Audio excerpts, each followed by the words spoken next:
Ebenu Shalom Alejen, amados y amadas del Señor, la paz sea con ustedes. Padre precioso, bendecimos tu santísima palabra. Gracias porque tu palabra es verdad, es vida a nuestro espíritu, a nuestra alma, nos trae sanidad. Te pedimos que por favor renueves nuestro aceite, el aceite de tu Espíritu Santo en nosotros, que nos des la unción, Señor, para conocer tu voluntad, que nos des unción para hacer tu voluntad, que nos des unción para enseñar tu verdad, Señor. Que tú seas glorificado en todo lo que hacemos, decimos y pensamos. Que tu palabra, Señor, cumpla el propósito con el cual tú la has enviado, que no regrese a ti vacía, prospérala en aquello que tú la has enviado. En Cristo Jesús. Amén. Bueno, amados y amadas, este es el segundo vídeo donde vamos a estudiar el segundo enemigo del Hijo de Dios, el mundo. Este estudio es muy interesante. Si no has escuchado el primer video donde hablamos del enemigo número 1, te invito a que vayas primero allá y luego escuches este segundo video. Son 3 videos de esta serie de los 3 enemigos de los hijos de Dios. En este video vamos entonces a hablar acerca del mundo. Ese es nuestro segundo enemigo. Para ello vamos a hacer referencia a 2 pasajes bíblicos. El primero está en Santiago en Santiago capítulo 4, del versículo 1 al 5. Estos versículos de este segundo enemigo los voy a leer en la nueva versión internacional, que tiene un lenguaje más moderno. La Reina Valera, por ser un lenguaje como un poquito más antiguo, siempre suena como a trabalenguas, por eso lo quiero hacer en esta versión. Y dice lo siguiente: ¿de dónde surgen las guerras y los conflictos entre ustedes? ¿No es precisamente de las pasiones que luchan dentro de ustedes mismos? Desean algo y no lo consiguen, matan y sienten envidia, y no pueden obtener lo que quieren. Riñen y se hacen la guerra, no tienen porque no piden, y cuando piden no reciben porque piden con malas intenciones, para satisfacer sus propias pasiones. Oh gente adúltera, ¿no saben que la amistad con el mundo es enemistad con Dios? Si alguien quiere ser amigo del mundo, se vuelve enemigo de Dios. Aquí hay algo muy interesante. Esto es una conexión directa al enemigo número 1, que es la carne. Nosotros hablamos que la carne está sometida bajo los sentidos y a través de los sentidos se afecta nuestras emociones. Hay un refrán que dice, o un dicho coloquial que dice: ojos que no ven, corazón que no siente. O sea, si yo veo, comienzo a generar un tipo de sentimiento. Si yo escucho, ese comienza a afectar mis emociones, y las emociones se encuentran en el alma. Entonces, el cuerpo, los sentidos, es lo que nos permite vernos afectados en el interior, ¿cierto? Afectan nuestra alma. Y los sentidos están muy influenciados por lo que está en el exterior, ¿cierto? En el ambiente, en este mundo físico donde se mueve nuestro cuerpo, es decir, el mundo. El mundo nos ofrece entretenimiento, nos ofrece muchas cosas que nos generan lo que dice Gálatas 5, del 17 al 21, las obras de la carne. Entonces, los sentidos comienzan a producir obras en nuestra alma, es decir, que se genere la envidia, que se genere la laxivia, ¿cierto? Que uno ve un chico guapo y entonces ya lo está deseando. Esas cosas se generan a través de los sentidos. Si yo veo, si yo escucho, comienzo a generar cierto tipo de sentimientos y comienzo ya a generar unas acciones en base a esos pensamientos, pero todo entra por los sentidos. Entonces, cuando los sentidos son afectados por el ambiente, son influenciados por lo que hay a nuestro alrededor, nosotros comenzamos a comportarnos, a adaptarnos a lo que tenemos alrededor. Cuando nosotros comenzamos a adaptarnos a lo que hay alrededor, estamos yendo en contra de la voluntad de Dios. ¿Y eso dónde está? ¿Dónde lo dice? Pues en Romanos 12:2 dice lo siguiente: no se amolden al mundo actual, sino sean transformados mediante la renovación de su mente. Así podrán comprobar la buena voluntad de Dios, agradable y perfecta. Aquí hay una pregunta muy importante, y es que si yo no me amoldo al mundo y comienzo a renovar mi mente, ¿con qué tengo que renovar mi mente? Con la palabra de Dios. O sea, ¿qué dice Dios? Recuerden, cuando estábamos estudiando la carne, que hablábamos que la fe es por el oír, pero la fe en Hebreos 11.1 dice que es confianza. Hebreos 11.1 dice, es pues la fe, la certeza de lo que se espera, la convicción de lo que no se ve. Es decir, es una confianza en que lo que se nos ha dicho o se nos ha prometido se nos va a cumplir, nos lo van a dar, o lo que nos están diciendo es una verdad. Eso le sucedió a Eva en el Edén. Ella comenzó a oír a la serpiente y le creyó a la serpiente. Entonces, cuando yo escucho, yo puedo estar escuchando a la serpiente en el Edén o puedo estar escuchando a Jesucristo. Entonces, ¿a quién tengo que escuchar yo? Tengo que escuchar a Dios. ¿Cómo renuevo mi mente? Escuchando a Dios, incrementando mi confianza en Dios, y esa fe se incrementa a través del oír la palabra de Dios. Eso dice muy claramente la palabra, que la fe es por el oír, y oír que la palabra de Dios está en la carta a los Romanos capítulo 10 versículo 17. Entonces, ¿qué pasa? Mire que ya hay un sentido que está siendo sometido o está bajo la obediencia a Dios, lo que yo estoy escuchando. Entonces, cuando yo comienzo a escuchar, comienzo a tener unos pensamientos distintos, y esos pensamientos van a estar muy acoplados con la voluntad de Dios. Entonces, voy a pensar igual que Dios piensa, por lo tanto voy a actuar como Dios actuaría. Cuando yo comienzo a escuchar más lo que está afuera, lo que el mundo me está planteando, el sistema del mundo me está planteando, pues estoy cometiendo el error. Estoy realmente permitiendo que la verdad de Dios no sea una realidad en mi vida. Convierto en verdad la realidad que el mundo me está ofreciendo. Entonces, voy a compartirles un ejemplo de cómo no amoldarnos. O sea, cómo no permitir que el mundo nos influencie a través de nuestros sentidos. Y vamos a hablar de un personaje muy especial para mí que amo muchísimo, y es Daniel. Vamos al libro de Daniel, capítulo 1, y vamos a ver esta historia tan interesante y a reflexionar sobre ella. En el año tercero del reinado de Joacim, rey de Judá, vino Nabucodonosor, rey de Babilonia, a Jerusalén y la sitió. Y el Señor, o sea, y el Padre, o sea, Dios, entregó en sus manos a Joacim, rey de Judá, y parte de los utensilios de la casa de Dios, y los trajo a tierras de Sinar, a la casa de su Dios, y colocó los utensilios en la casa del tesoro de su Dios.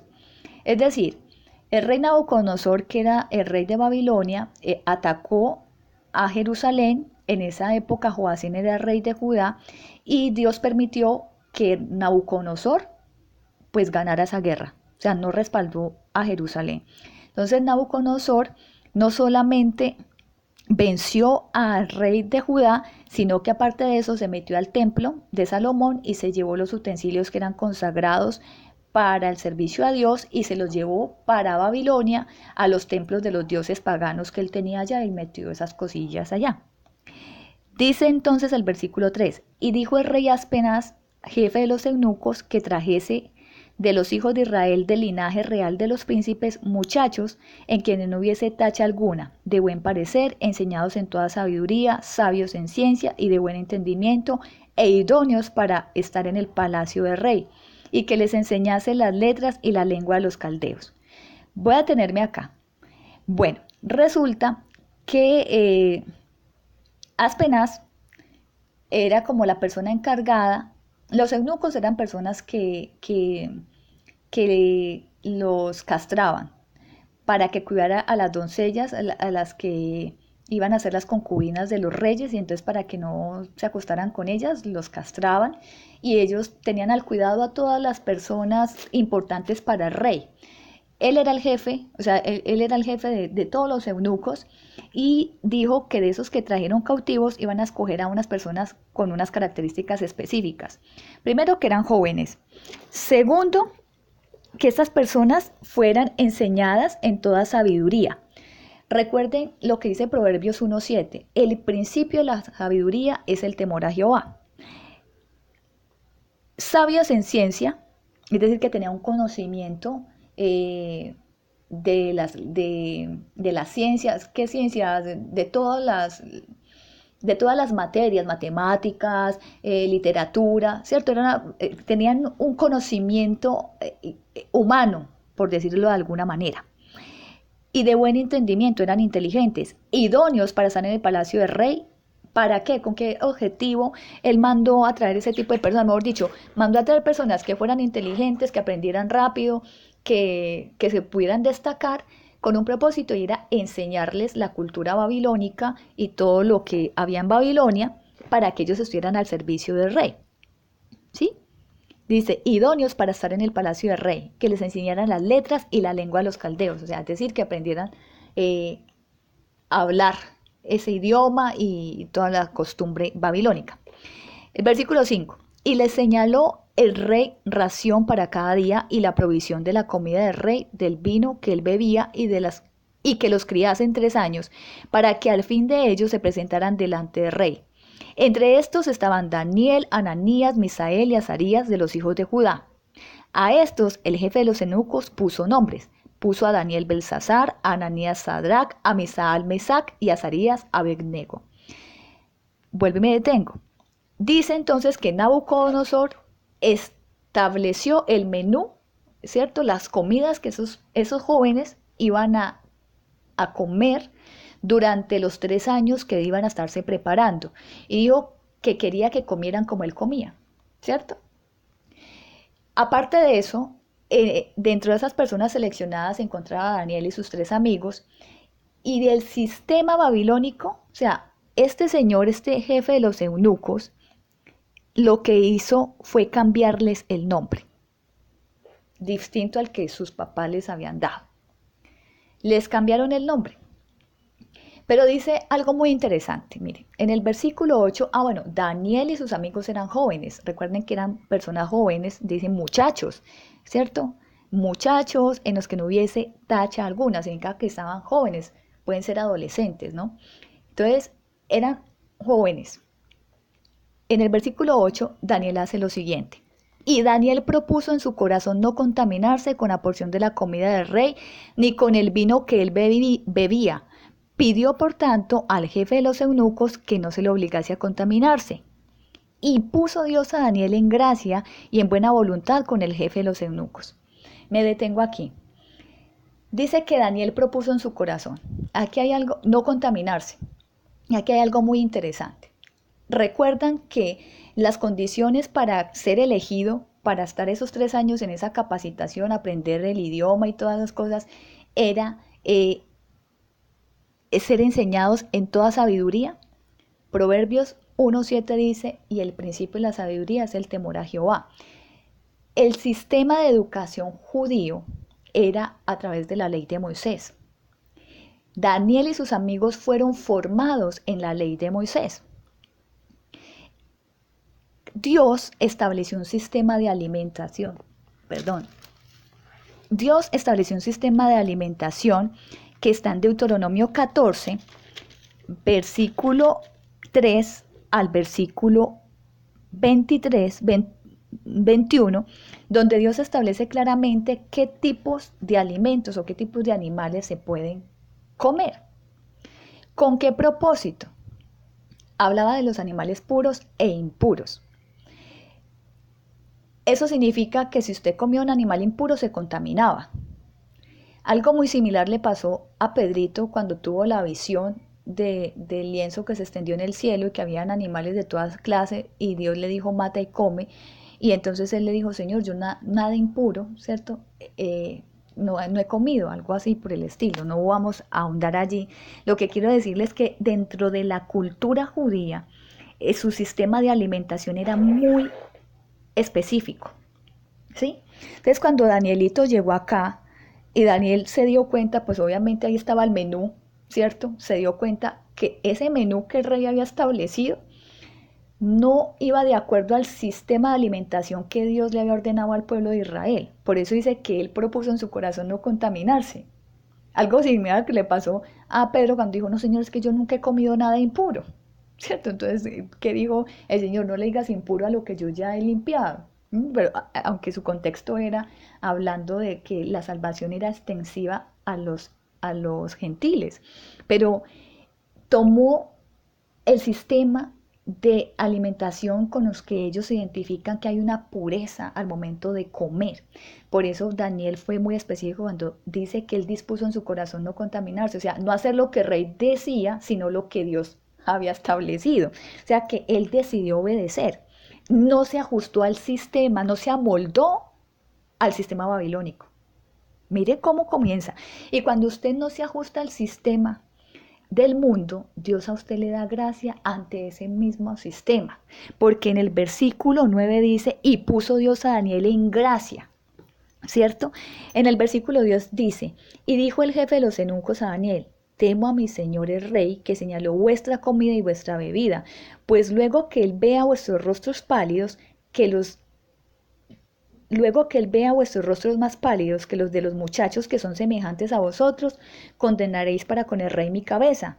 Entonces dijo Daniel a Belsasar, que estaba puesto por jefe de los eunucos, sobre Daniel, Ananías y Misael y Azarías, te ruego que hagas la prueba con tus siervos por 10 días y nos des legumbres a comer y agua a beber. Lo único que había ahí que Dios dentro de su sistema de alimentación había establecido era el agua y las verduras. O sea, lo único que dentro del menú que Dios les había dado al pueblo de Israel, lo único que se podía comer era eso, porque el resto, el menú que había establecido el rey, iba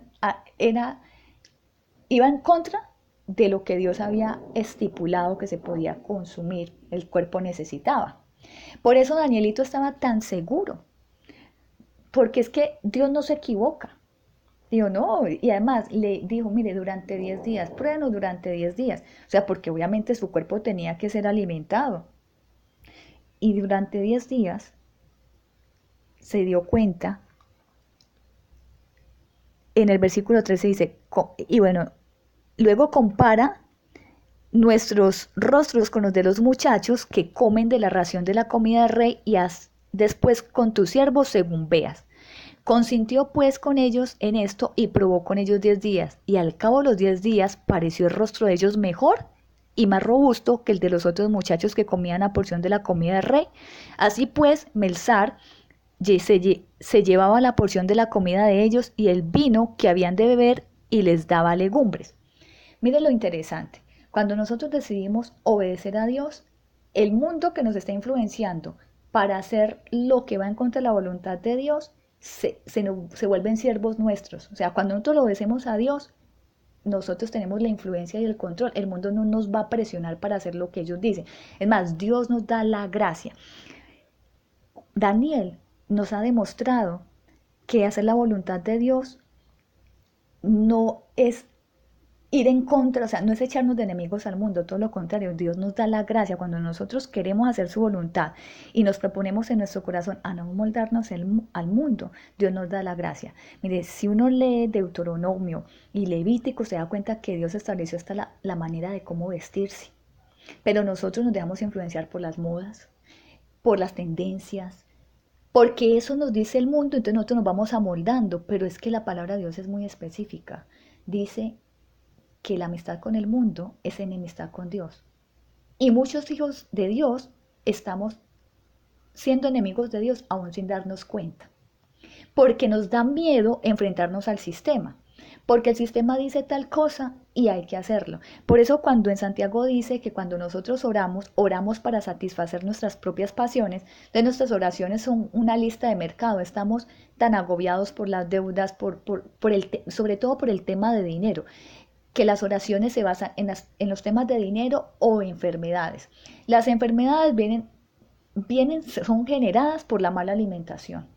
Las enfermedades son generadas por obras de la carne, que es la amargura, que es la envidia. Eso genera enfermedades en el cuerpo. Entonces, la clave no está allá, la clave está adentro, hacer la voluntad de Dios, limpiarnos a través del ayuno, la oración y el estudio de la palabra, para que el poder del Espíritu Santo se incremente en nosotros y cuando oremos por sanidad la gente se sane, que cuando oremos para reprender algún demonio, ese demonio se vaya, pero no todo lo contrario.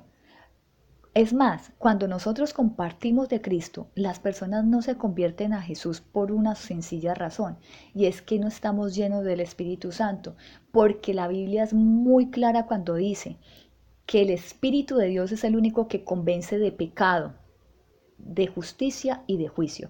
Y si la persona no se arrepiente es porque lo estamos haciendo en nuestras propias emociones. Usted puede no ser lo máximo, o sea, no puede, usted puede que no sea el máximo ejemplo, pero si usted está lleno del Espíritu Santo, la gracia de Dios está en usted, el Espíritu Santo hace la obra a través de su vida. Es simplemente disponer el corazón y permitir que el Espíritu Santo se alimente. ¿Cómo se alimenta el Espíritu Santo en nuestras vidas? A través del ayuno, a través del estudio de la palabra y a través de la oración. ¿Qué tipo de oración, como dice Santiago? No una oración para que el Señor me dé la lista de mercado. Es una oración donde pidamos la llenura del Espíritu Santo y orando específicamente llenura para tal cosa, para tal cosa, para tal cosa y para glorificar el nombre de Dios. Hay que comenzar a implementar dentro de nuestras oraciones orar por tener discípulos. Por eso yo pido mucho la unción para enseñar y oro para que el Señor me dé discípulos, para que yo pueda enseñar su verdad y esa persona aprenda y enseñe a otros. Hay que incrementar la oración de que yo quiera aprender a orar y enseñar a orar. O sea, cuando yo comienzo a orar para yo tener esa hambre y esa necesidad, es mucho más fácil que yo lo pueda transmitir. Pero es el Espíritu Santo que hace la obra, no yo. Entonces, la gente no se convierte no porque sea dura, es porque no hay en nosotros el poder del Espíritu Santo. La gente no se va a convertir ni en sueños, porque el mundo nos está influenciando. El ayuno es necesario hacerlo, porque hay que ayunar, porque a través del ayuno el poder del Espíritu comienza a fluir en nuestra vida. Y el mundo nos dice, Jesús nos dice, bueno, Dios estableció el ayuno y Satanás dice, coma. Entonces, el que ayuna le da gastritis, el que ayuna se enferma, que se le sube el azúcar. No es que no pueda ayunar, hay que hacerlo como lo dice la Biblia, porque es como lo dice la Biblia. Yo no puedo dejarme influenciar por lo que está diciendo el mundo, no puedo dejar que mis sentidos me gobiernen. Y yo lo digo por experiencia propia porque comencé a experimentarlo y ha sido, es más, he tenido más salud cuando lo he hecho de la manera correcta, fortalecida por el Espíritu Santo, porque tampoco es que lo haga yo por hacerlo, no, hay que estar fortaleciéndose con el Espíritu y orando y realmente estudiando la palabra y declarando la verdad de Dios para tener victoria en ese ayuno. Hay que saber por qué ayunar. Después voy a compartirles un video, un estudio acerca del ayuno para que lo hagamos de la manera correcta. Por eso es tan importante estudiar la palabra. Entonces, con esta pequeña reflexión, los dejo acerca de no amoldarnos al sistema del mundo. Hay muchas cosas que debemos aprender. Si queremos vivir en victoria, si realmente queremos que todo lo que hagamos, o sea, todo lo que pase a nuestro alrededor sea para nuestro bienestar. La palabra de Dios dice que todas las cosas a los que lo aman le ayudan a bien. Ahora, ¿en qué consiste el amor a Dios? El amor a Dios es obedecerle, así de simple. Entonces, todas las cosas a los que obedecen a Dios le ayudan a bien. Mire, eso le pasó a Daniel, es que es una realidad. Y Daniel no, Dios no lo liberó de la esclavitud en Babilonia, le sirvió. Si ustedes leen ese libro, se los recomiendo, es muy interesante. Él murió en Babilonia, pero vivió como si fuera el dueño. Él fue el jefe, mejor dicho, estudienlo, realmente lean ese libro que es interesante. Él vivió muy bien. Y cuando intentaron atacarlo, Dios lo protegió, lo libró de la muerte, a sus amigos también, solo por él haber hecho la voluntad de Dios. Entonces, realmente obedecerle a Dios vale la pena. No, no hay nada que pueda afectarnos si nosotros hacemos la voluntad de Dios. Dios nos da la gracia ante ese sistema que quiere que nosotros hagamos lo que ellos quieren. No, es más, ellos se convierten a nosotros. Entonces, no digo que no vayamos a tener necesidades, también les voy a enseñar el tema de cómo orar correctamente para que oremos por las necesidades que son cotidianas, la comida, las responsabilidades. Pero tengan en cuenta esto, el mundo nos está empujando a vivir de acuerdo a su sistema y nosotros no podemos darnos el lujo de vivir de acuerdo al sistema del mundo, sino a lo que dice Dios. Y cuando usted y yo disponemos, porque la clave aquí es disponer el corazón, cuando disponemos a hacer la voluntad de Dios, mire, Dios hace que todo sea para nuestro beneficio. De verdad que Dios no se tarda y no se equivoca. Amados y amadas, bueno, los dejo con esta reflexión. El tercer video y último video, el tercer enemigo de los hijos de Dios. El diablo, en el próximo, también reflexivo, Espero que de verdad la palabra de Dios cumpla su propósito y sea prosperada. Les amo profundamente en Cristo y a reflexionar. Y recuerden el consejo práctico que les di.